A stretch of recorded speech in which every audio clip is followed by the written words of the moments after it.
বসন্তের আগমনের সাথে সাথেই জাঁকজমকপূর্ণভাবেই শালকুমারহাটের পেল্লাকুড়ার ১৩ হাত শ্মশান কালী পুজো ও মেলার শুভারম্ভ হলো। ফাল্গুনের শেষ আর চৈত্রের শুরু। আলিপুরদুয়ার ১ ব্লকের শালকুমার ১ নম্বর গ্রাম পঞ্চায়েতের পেল্লাকুড়া শ্মশান কালী পুজো ও মেলা শুরু হলো।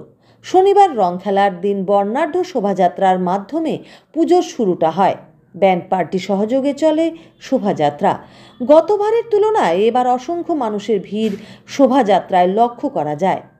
শ্মশান কালী পূজা কমিটির সদস্যরা ও এলাকার মা বোনেরা জল ভরে নিয়ে এসে কালীবাড়ির কালী মায়ের মন্দিরের সামনে থেকে সেই বরণ জল দিয়ে ও ৬ জন ব্রাহ্মণ দিয়ে শুরু হয় শ্মশান কালী পূজা অর্চনা।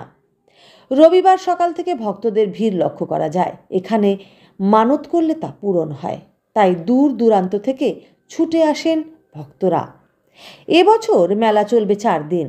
এবার মেলায় বিভিন্ন ধরনের ছোট ছোট বাচ্চাদের মিনি নাগরদোলা, নৌকা, রেলগাড়ি ছাড়াও অনেক রকমারি দোকান আসছে বলে পূজা কমিটির সদস্যরা জানিয়েছেন।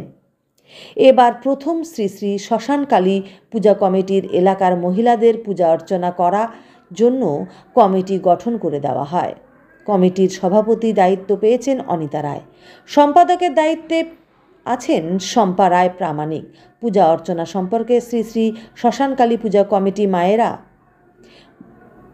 রঞ্জিতা রায় বলেন, আমি বিগত বছরের থেকে মারেয়া দায়িত্ব পালন করে আসছি, এবারেও সেই দায়িত্বে আছি।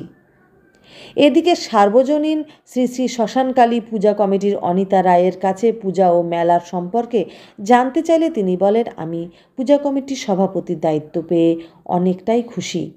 আশা রাখবো আগামী দিনে ভালো করে মায়ের পূজা করতে পারি। Bureau report, APD news.